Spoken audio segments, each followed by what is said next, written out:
2025 সালের জুলাই মাসের শুরু থেকে থাইল্যান্ড ও কম্বোডিয়ার মধ্যকার পুরনো সীমান্ত বিরোধ আবারও ভয়াবহ রূপ নেয়।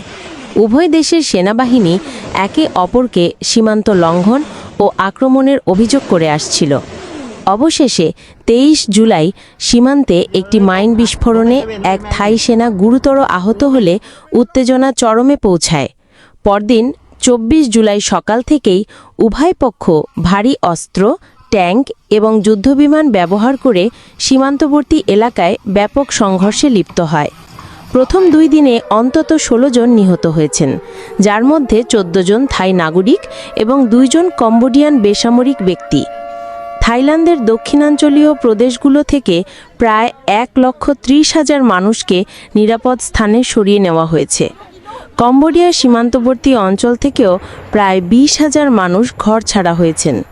থাইল্যান্ড F-16 যুদ্ধবিমান ব্যবহার করে কয়েকটি কৌশলগত অবস্থানে আঘাত হানে। কম্বোডিয়াও BM-21 রকেট লঞ্চার ও আর্টিলারি ব্যবহার করে প্রতিরোধ গড়ে তোলে। যুদ্ধ দ্রুত সীমান্ত পার হয়ে বিভিন্ন গ্রাম ও শহরে ছড়িয়ে পড়ে। পরবর্তী নিউজ আপডেট পেতে আমাদের চ্যানেলটিকে সাবস্ক্রাইব করে পাশে থাকুন। 1907 সাল থেকে থাইল্যান্ড এবং কম্বোডিয়ার এই যুদ্ধ চলমান।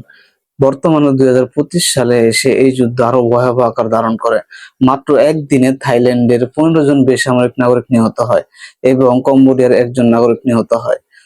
সীমানার 2 প্রান্ত থেকে ভারী অস্ত্র এবং মিসাইল ব্যবহৃত হয়। এই দ্বন্দ্বের কারণে সীমানার 2 প্রান্তের লাখ লাখ মানুষ ঘরছাড়া হয়। জাতিসংঘ বহুবার এই সমস্যার সমাধান করার পরও কিছুদিন পর পর এই সমস্যার সংঘাতের রূপ নেয়। থাইল্যান্ড যুদ্ধবিরতির ডাক দিলেও কম্বোডিয়া তা প্রত্যাখ্যান